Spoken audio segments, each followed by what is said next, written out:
Olá, colecionadores e seguidores do canal Coisa de Colecionador. Eu, pessoalmente, detesto esse negócio de homenagens póstumas, né? Você parece que espera um grande talento, um grande artista, realmente poderoso, fortíssimo, né? Alguém que você admira profundamente, morrer para você então fazer uma homenagem.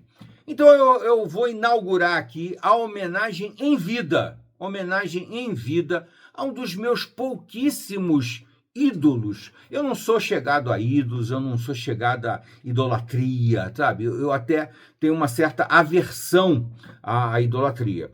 Mas tem alguns casos que a gente tem que abrir uma exceção.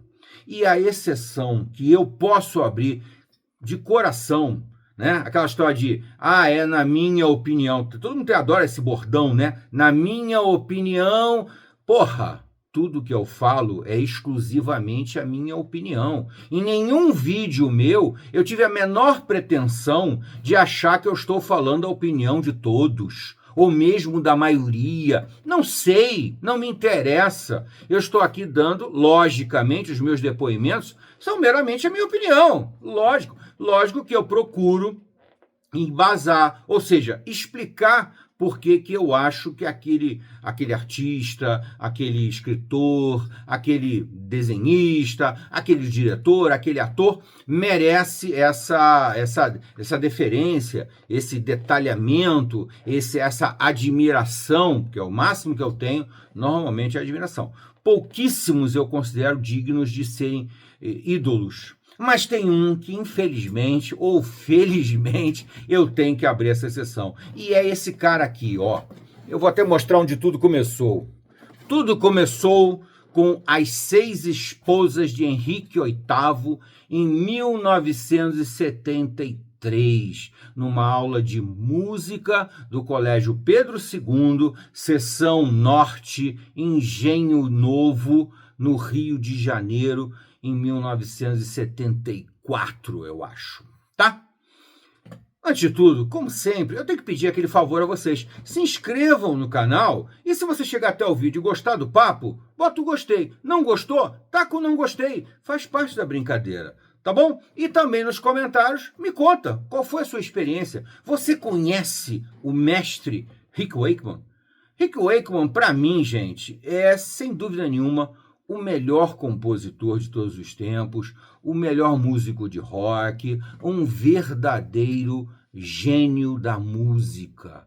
Eu estava ouvindo, como eu ouço com muita frequência o trabalho dele, eu estava ouvindo e percebendo que os dedos dele no teclado nunca são uma nota, nunca é uma nota, é sempre uma chuva de notas, muitas gotas de nota para simbolizar uma sonoridade.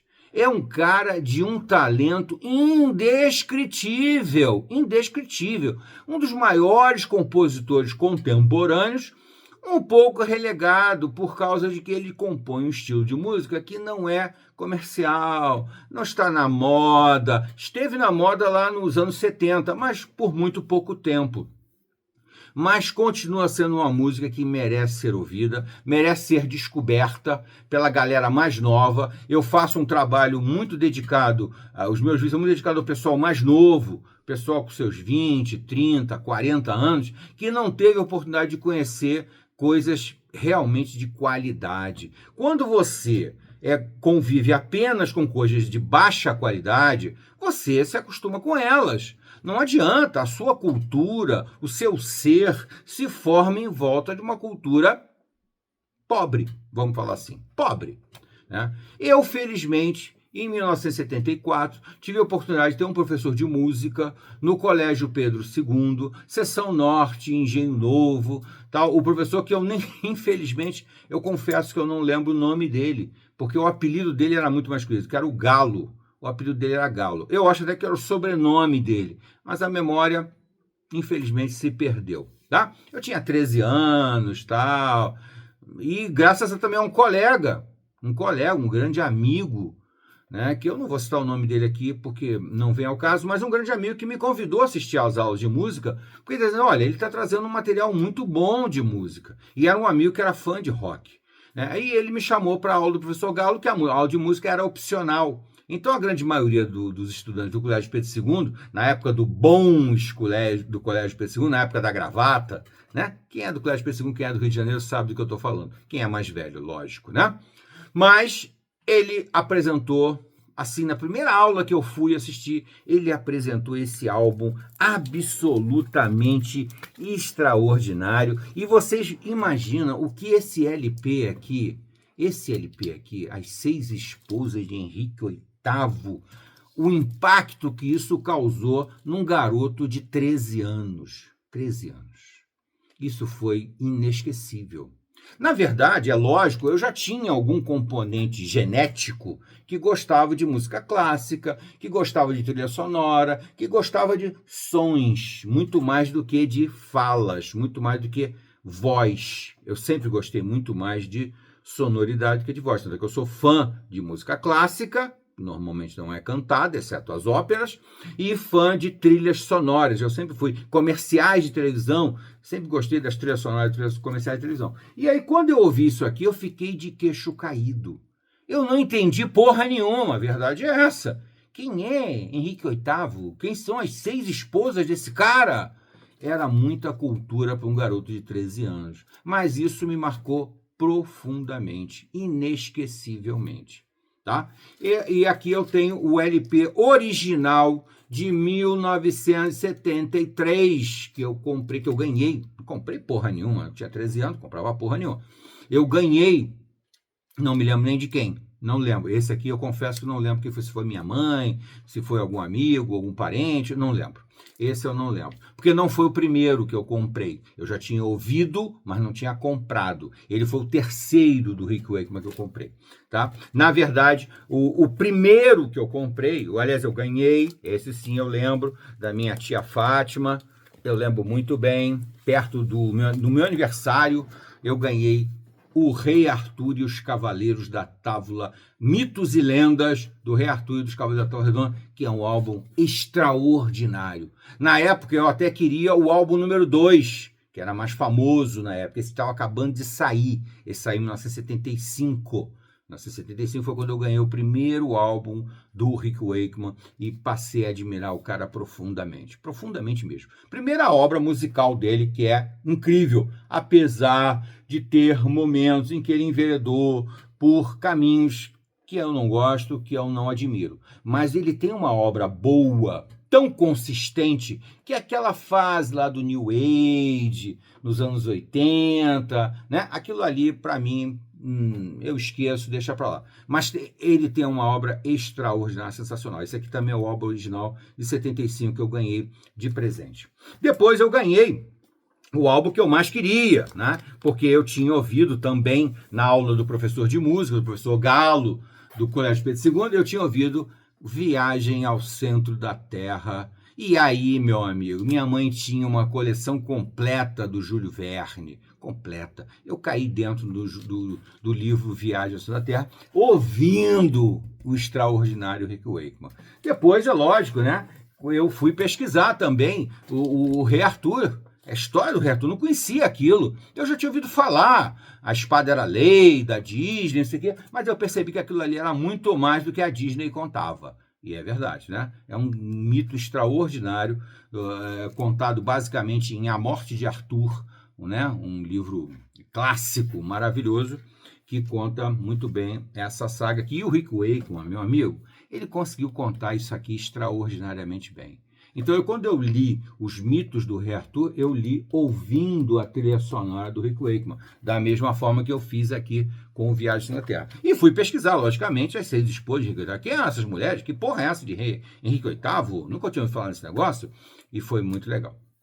Logicamente, na sequência, vieram, aqui nós estamos com 73, as 6 esposas, 74, o Viagem na Terra, 75, o Rei Arthur. Em 76, aí já acompanhando a carreira brilhante do Rick Wakeman, eu comprei, logicamente, o No Earthly Connection, que quebrou totalmente os paradigmas, as expectativas do que nós esperávamos na sequência do Rei Arthur.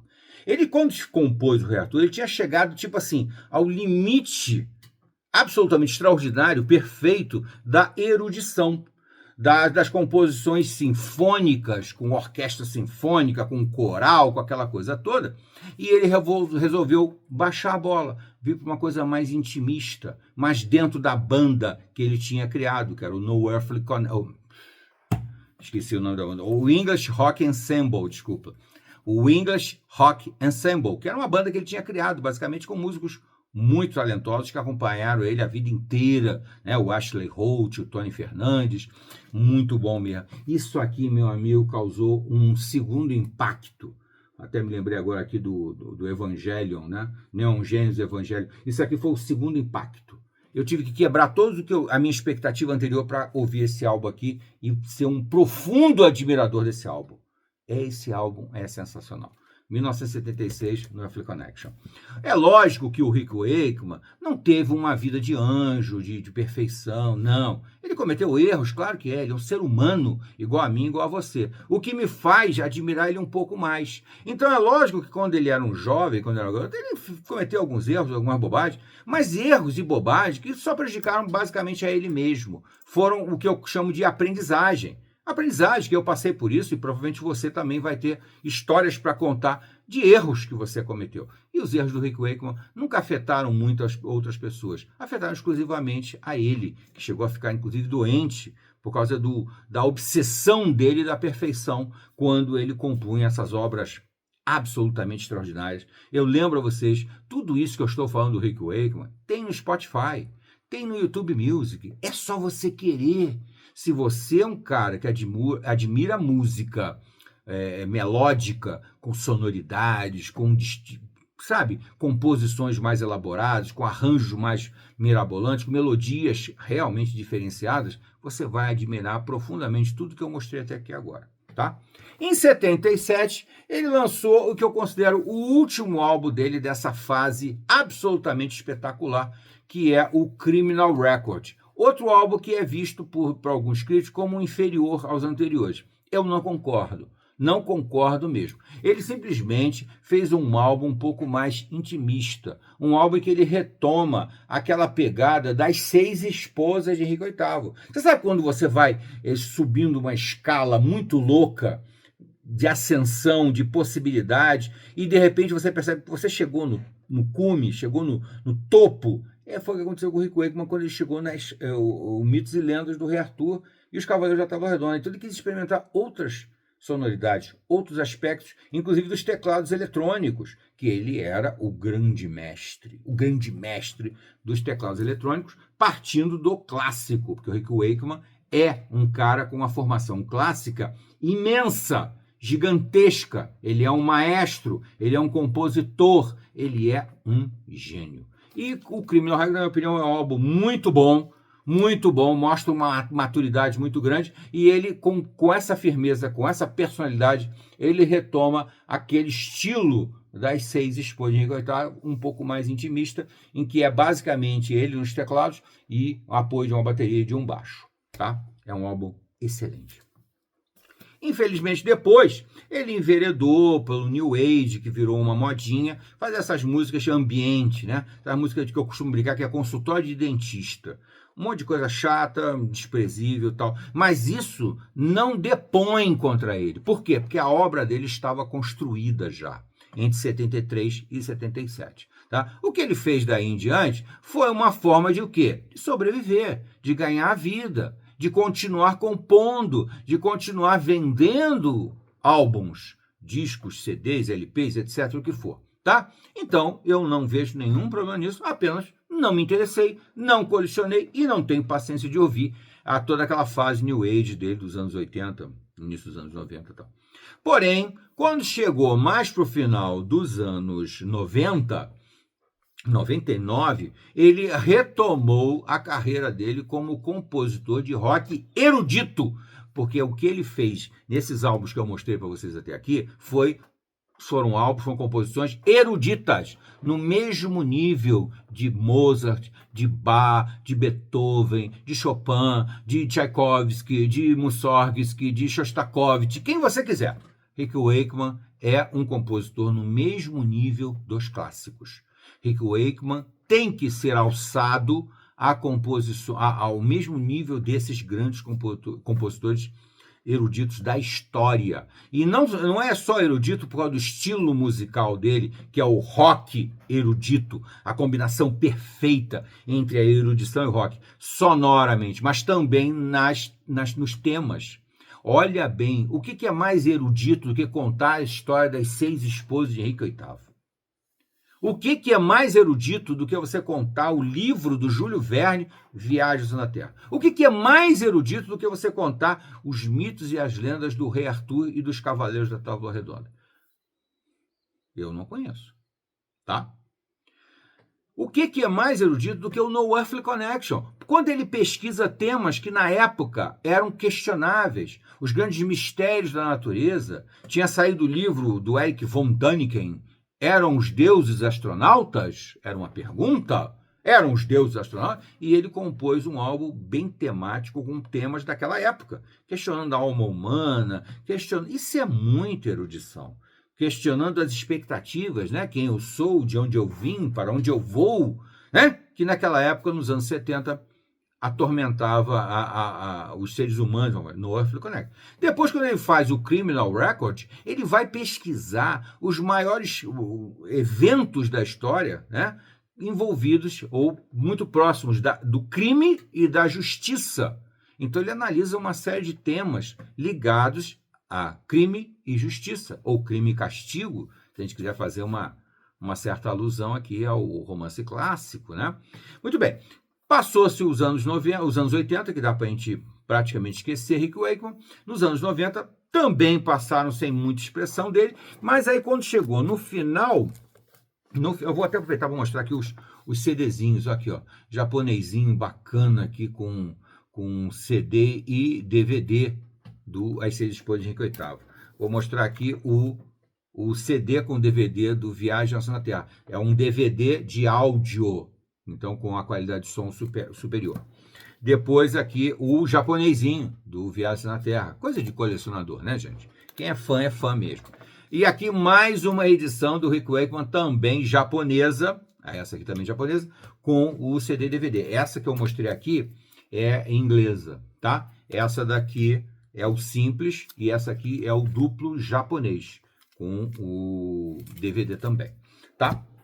Depois, então, nós temos aqui o japonês com CD e DVD do Mitos e Lendas do Rei Arthur e dos Cavaleiros da Távola Redonda. Depois eu tenho também, logicamente, alguns ao vivo dele, muito legais, o caso desse Rick Wakeman, The Stage Collection, que traz momentos dele ao vivo. Quando o músico é extraordinário, que é o caso do Rick Wakeman, quando ele vai para o palco, nunca é exato. Aliás, eu costumo dizer que o Rick Wakeman nunca executou 2 vezes uma mesma música da mesma forma. 2 vezes! Ele nunca executou. Tudo dele tinha sempre uma nuance nova, muita influência do momento que ele passava, da emoção que aquela plateia, aquele momento passou para ele. Isso aqui é extraordinário, tá? Depois disso, logicamente, esse aqui é 1975, logicamente eu tenho aqui 2 versões do No Earthly Connection, a edição japonesa, que tem uma qualidade de som extraordinária, e uma edição brasileira, que chegou a sair aqui meio pirata, meio picareta. Além disso, eu tenho então a edição que pode ser considerada definitiva do No Earthly Connection, com 2 discos, trazendo no disco 1 o normal, né, o álbum de estúdio, e no disco 2 uma gravação da BBC Live Hammersmith Odeon, de 16 de junho de 1976. Uma edição bem bacana. Depois disso, logicamente, o Criminal Record, a edição japonesa, que é obrigatória na minha coleção, sempre ter a edição japonesa. Depois disso, aí sim, chegamos ao momento que eu queria falar aqui com vocês, que eu não tenho... Não, tenho sim, desculpa. Tá aqui, 1999, 22 anos depois, ele retoma os clássicos, os rock erudito na veia mesmo, e ele cria em cima de Júlio Verne. O Retorno ao Centro da Terra, LP, maravilhoso, duplo, belíssimo, tá? Outra coisa, gente, tudo isso que eu estou mostrando aqui para vocês tem vídeo no nosso canal, tá? Se você quiser olhar a edição por dentro, com detalhes, procure o nosso canal, você vai encontrar, tá? O Rick Wakeman tem muito material no nosso canal. E aqui eu tenho também o CDzinho. O CDzinho aqui é meio sem graça, porque mas é o CD da época, 1999, quando eu ouvi pela primeira vez essa obra extraordinária que é O Retorno ao Centro da Terra.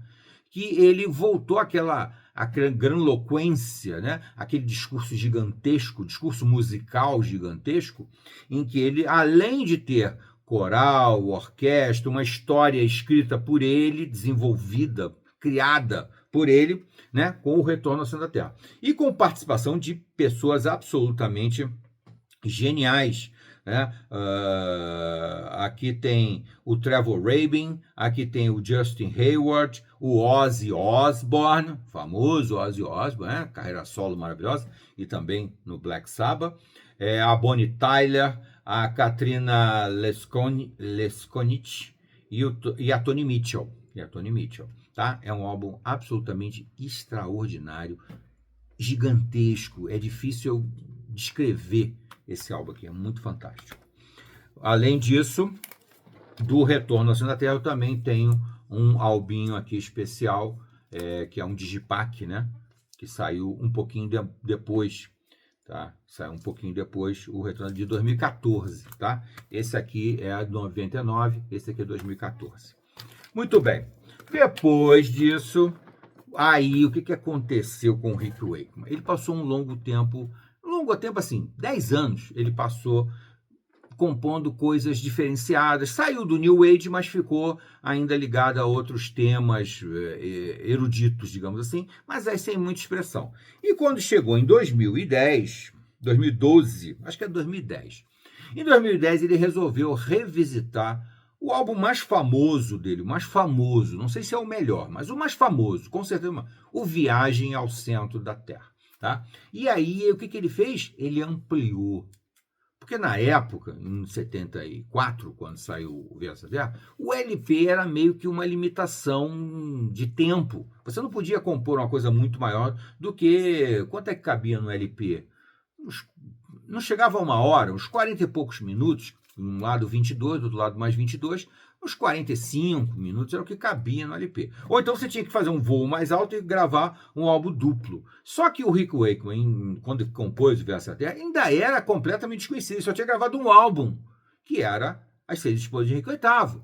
Que, inclusive, ele tinha uma ideia muito grande sobre As Seis Esposas de Henrique VIII, gravar num castelo, não sei o quê, porque ele sempre teve essa coisa assim grandiosa na obra dele, né? Mas não foi permitido na época. E ele gravou As Seis Esposas, vendeu muito bem, fez muito sucesso. Ele acabou indo, ele já estava, né, nessa época na banda, né, do Yes, já tinha composto com o Yes em 71 o Fragile, em 72 o Close to the Edge, histórico álbum, e em 73, quando ele lançou As Seis Esposas, o Yes lançou também o Telefront Topographic Ocean, que é um álbum sensacional, né? Então, além da carreira solo, o Rick Wakeman tem uma carreira extraordinária com o Yes, com vários álbuns muito bons, que é o caso, por exemplo, que eu já citei aqui, o Fragile, o Close to the Edge, o Telefront Topographic Ocean, depois ele saiu, eles gravaram um álbum sozinho, depois ele volta gravando o... Ai, meu Deus, vai falhar a memória agora aqui. Pois é, falhou. Mas tá bom. Aí ele gravou mais um álbum com eles, que eu não vou lembrar, e depois gravou o último álbum deles, que eu considero muito bom com o Rick Wakeman, que é o Tormato. Tormato eu considero muito bom. Mas aí em 2010, voltando aqui à trajetória do Rick Wakeman como músico solo, ele revisitou o Viagem à Terra e gravou esse excelente álbum aqui, que ampliou de 4 faixas, 4 músicas que tinha no Viagem à Terra original, ele ampliou para 27 músicas, 27 faixas, coisa que o CD permite, né? E ficou se o outro já era incrível, já era perfeito, esse aqui ficou absolutamente majestoso, sensacional, tal. Eu até aconselho a você, se você for ouvir pela primeira vez, ouça primeiro o de 74, o Viagem na Terra original, tá? Eu já mostrei aqui, vou até mostrar de novo aqui para não deixar dúvida. Esse aqui, ó. Ouça esse aqui primeiro e depois você ouve esse aqui. Porque você vai ficar extasiado como o cara conseguiu ampliar o que já era bom numa coisa extraordinária, tá? Muito bem. Isso em 2010, 2012, por aí. E quando chegou em 2000...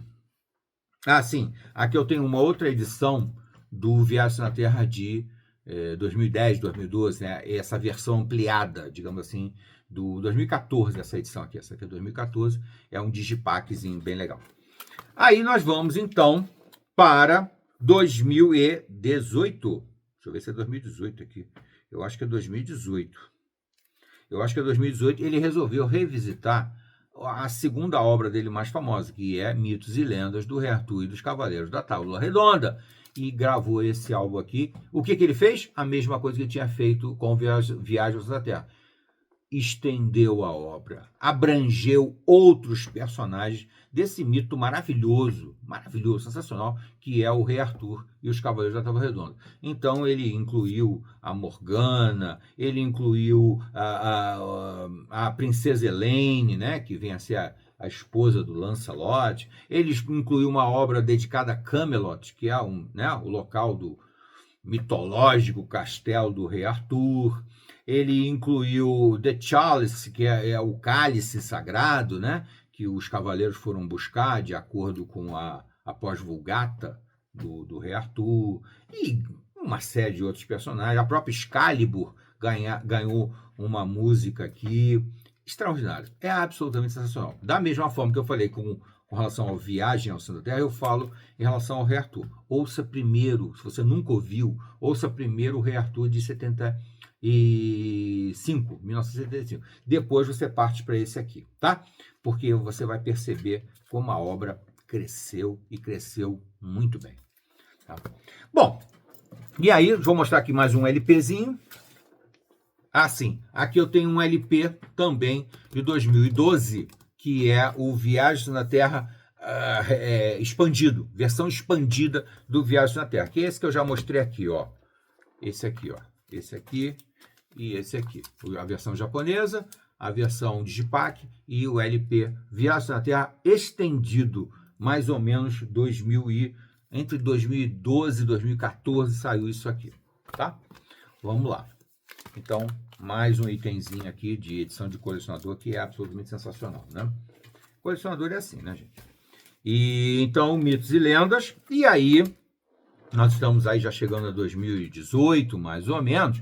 Quando chegou em 2022, acho que é 2022, tá assim, 2020, o Rick Wakeman novamente retoma as composições e grava um álbum que eu também considero muitíssimo bom, que é o Red Planet. Rick Wakeman, The Red Planet, com a The Martian Rock Ensemble. Ele mudou o nome da banda de apoio dele e gravou esse álbum incrível, em que ele fez uma imensa pesquisa sobre tudo que já existia, todo o conhecimento que se tinha sobre o planeta vermelho, Red Planet, o planeta Marte. E ele pesquisou a história da investigação, né, da exploração, do descobrimento da ciência envolvida com o descobrimento do planeta Marte. É impressionante esse álbum aqui. Eu tenho aqui duas versões do LP.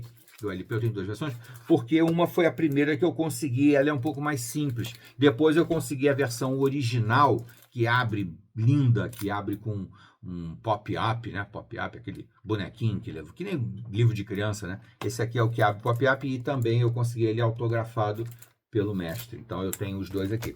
Além disso, também eu tenho sobre esse álbum, eu tenho aqui o Digipack original. O Digipack saiu em 2020, e tenho também uma edição especialíssima, maravilhosa, com CD de áudio e com DVD de áudio, com um monte de curiosidades, um monte de coisa muito legal mesmo.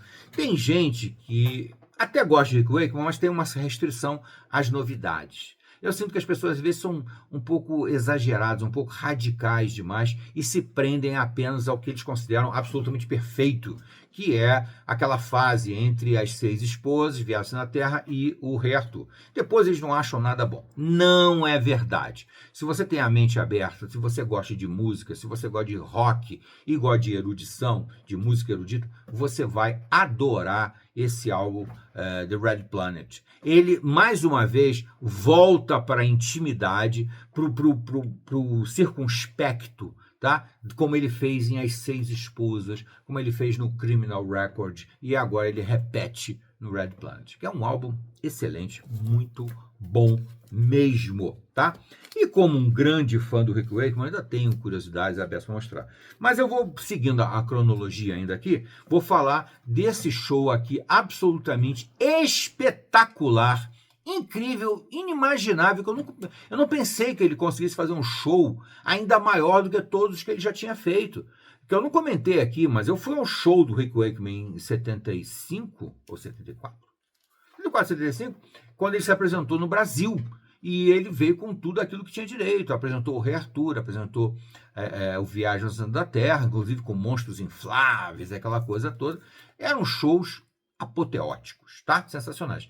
E ele conseguiu fazer em 2023, com mais de 70 anos de idade, ele fez esse show aqui no London Palladium, que é uma das casas de show mais espetaculares de Londres, né? É quase que obrigatório. E ele fez um show espetacular lá, com banda, orquestra, maestro, coral e tudo que tem direito, e executou as principais obras dele na íntegra. Ele começou com As 6 Esposas, depois ele fez o Rei Arthur, depois ele faz um momento Yes, em que ele faz adaptações das músicas do Yes, basicamente para teclado, e depois ele faz o apoteótico Viagem ao Centro da Terra, que é considerado o mais famoso álbum dele, né? Essa caixinha aqui, esse packzinho aqui é extraordinário. Tem no nosso canal, tá, gente? Tudo que eu estou mostrando aqui tem vídeo específico mostrando a edição. Isso aqui é um espetáculo. É maravilhoso, é inacreditável como ele consegue recriar as músicas dele, sempre acrescentando alguma coisa, mostrando uma coisa diferente, que alguns podem até não gostar, mas que eu, pessoalmente, adoro. Aqui ele acrescentou uma vocalista, uma mulher cantando, não vou lembrar o nome dela agora aqui, vai ser até uma injustiça, mas independente disso, acho que é Kim Lavender. Eu acho que... não.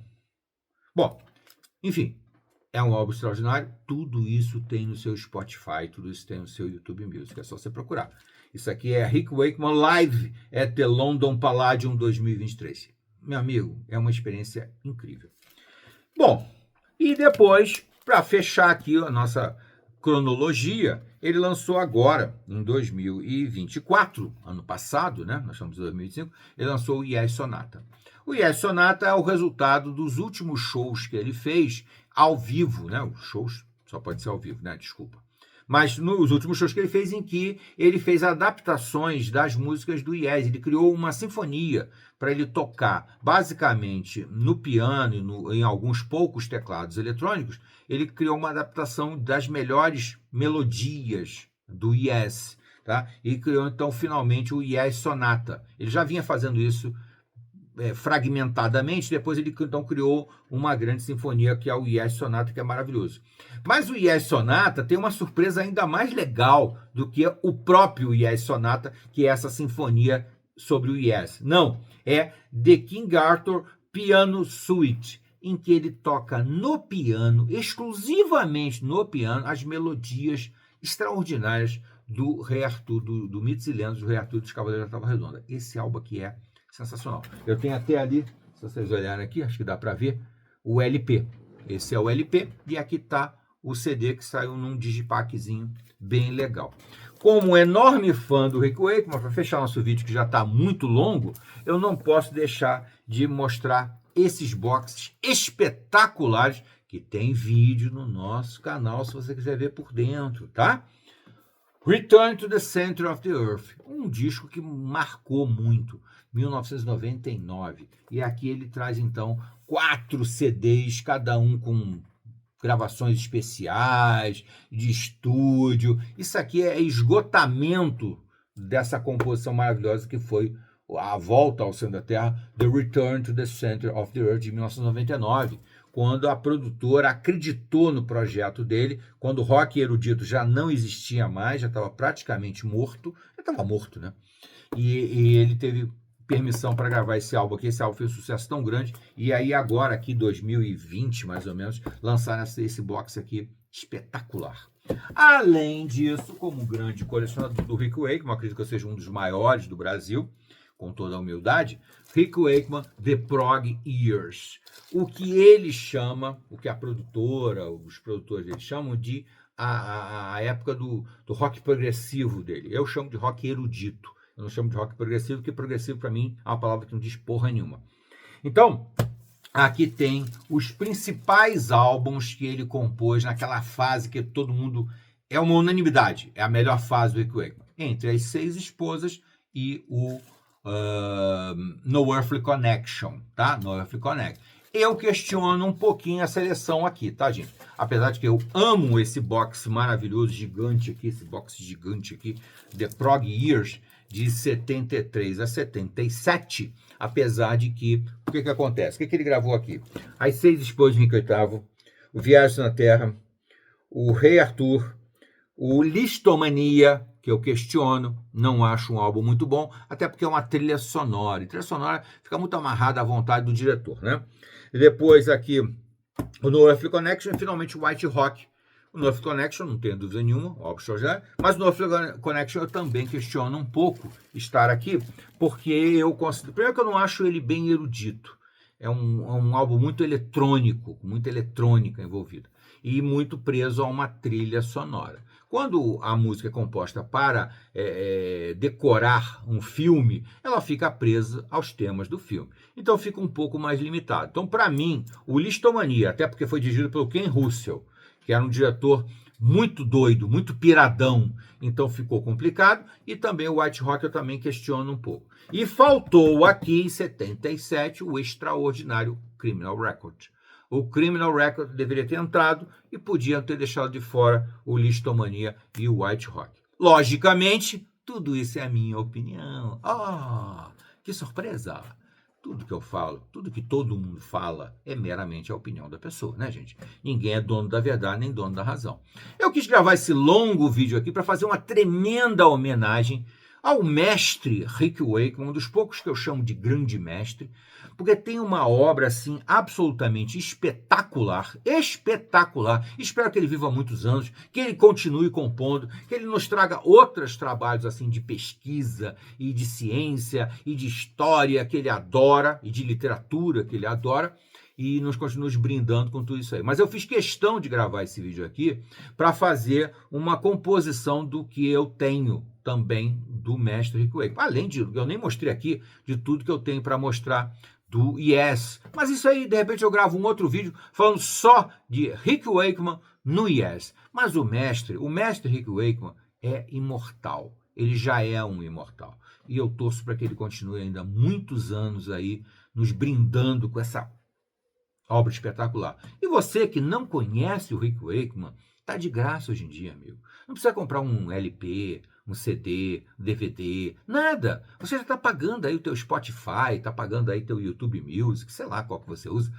Qualquer um desses, você vai encontrar Rick Wakeman lá, tá? E aí eu te aconselho, começa ouvindo As 6 Esposas de Rick VIII. Olha lá ele lá. Olha ele aqui, ó. Autografado pelo grande Rick Wakeman quando esteve no Brasil. Começa por ele e vai na cronologia. Rick Wakeman, As 6 Esposas, Viagem na Terra de 73, o Rei Arthur de 74, o Rare Tour 75, No Earthly Connection 76, o Criminal Record 77, depois aí você esquece Rick Wakeman, vai para 99, o Retorno ao Centro da Terra, criado por ele, totalmente criado por ele. Depois você vai para 2012, o Viagem na Terra estendido, 2018, o Rei Arthur estendido, e depois você finaliza ouvindo o The Red Planet de 2020, e depois vai ouvir os shows dele. Ele nunca tocava uma mesma música duas vezes da mesma maneira. Jamais. Os grandes talentos da música, os caras que sobra a capacidade, a competência, o domínio da música, eles nunca conseguem executar uma mesma música duas vezes iguais. Isso é para músico medíocre, que compõe a música, chega no show, toca exatamente igual ao que está na porra do disco. Não. Show é bom quando o músico é muito talentoso e você vai ver uma coisa diferente ao vivo. Para ouvir o disco, eu ouço em casa, que é o que a maior parte, 99% faz, é uma mediocridade total. Com exceção, provavelmente, de um Deep Purple, né?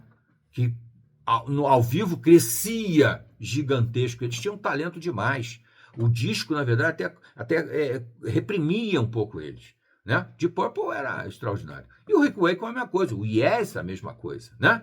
O Emerson Lake Palmer, a mesma coisa. Talento demais que sobrava, que transbordava dos LPs naquela época, dos CDs depois, tá?